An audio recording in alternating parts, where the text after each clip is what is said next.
क्यों वरदान देकर वे तो फंस गए। तो अब क्या करें?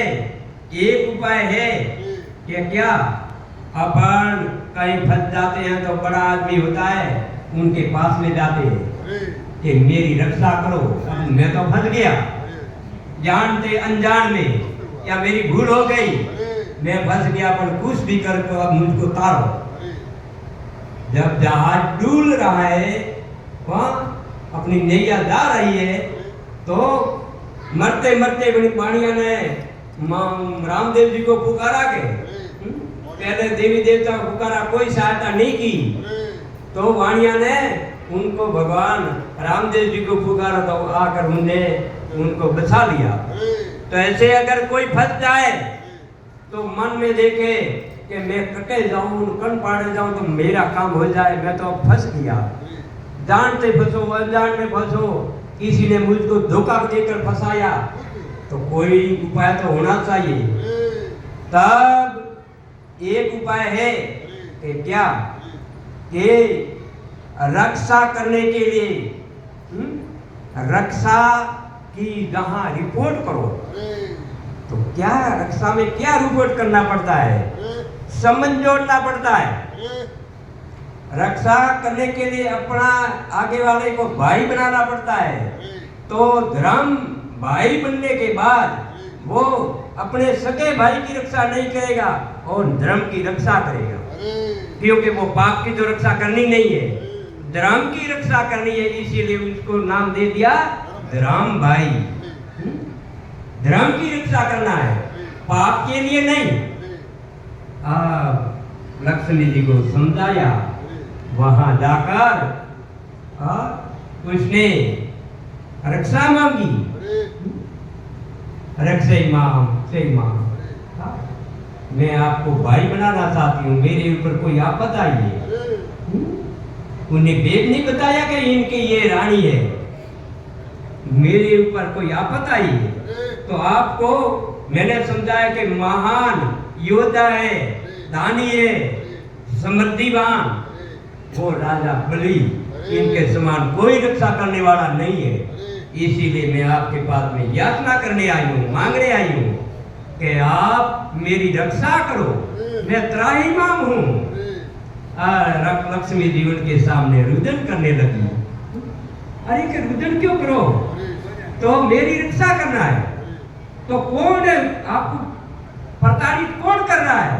कि जे है वो है, पर रक्षा की मैं आपको राखड़ी बांध दी हूं कि मेरी रक्षा आपको करना पड़ेगा। तो बहन तो मेरी धर्म बहन है, जहां मेरी जितनी हमारी हिम्मत है इतनी आपकी हेल्प करूंगा, मर जाऊंगा परंतु आपके दुश्मन को खैर नहीं रहेगी, मैं आपकी रक्षा हर समय करूंगा। तो बांधा, अब बहन बता दे, तो बताओ। तो ऐसे कहा, बहन भाई का फर्ज होता है, बहन आती है भाई के घर रक्षा बंधन के दिन, जो बहन को इच्छा है वो उनकी इच्छा की पूर्ति करो, ये भाई का फर्ज बनता है।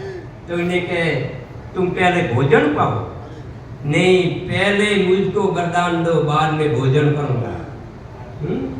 भोजन करने के बाद में तो काम हो गया पूरा, पहले तो उन्हें क्या बताओ?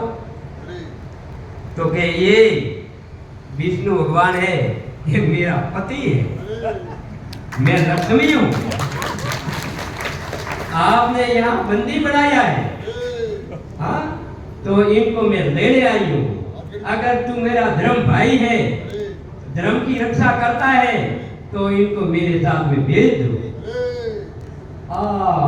भेज दूंगा, अरे मेरे साथ में तो सर दो मारूंगा, एक बार तो हो गया, दो बार सरूंगा।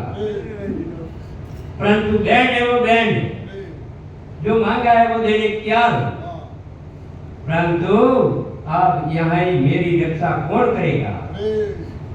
तो तीनों देवताओं ने बारी बारी से उनके पास रहने का वचन दिया और परंपरा बढ़ गई। आज तक ये तीनों देवता बारी बारी से उनके 4-4 महीने में उनके पास में रहते हैं। और दूसरे देवता स्वर्गलोक में और पृथ्वीलोक में, तीनों लोक में एक एक देवता हर समय रहते हैं।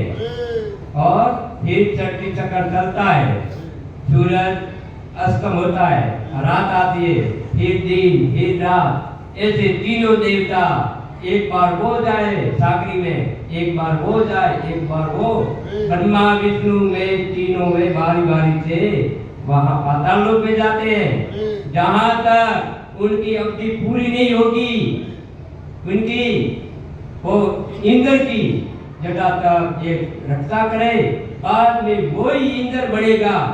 जब इस बार छोटा प्रलय होगा, बड़ा नहीं छोटा प्रलय होने के बाद दूसरे मनु में वहां जाकर वो इंद्र बढ़ेगा। अब आपने समय भी पूरा हुआ, एक बज गया। अब अटेज अपनी वाणी में विराम दाम और आगे आवा वाला कलर में जिन जिन भक्तों के जो लिखा है सुनने का, और हमको भी भगवान मौका देगा तो मैं भी अपनी मन इच्छा से जिसका गुरु महाराज ने संकेत दिया है, जिसने मैं मेरी सूझबूझ है, और ऐसा ही मैं कल सुनाऊंगा।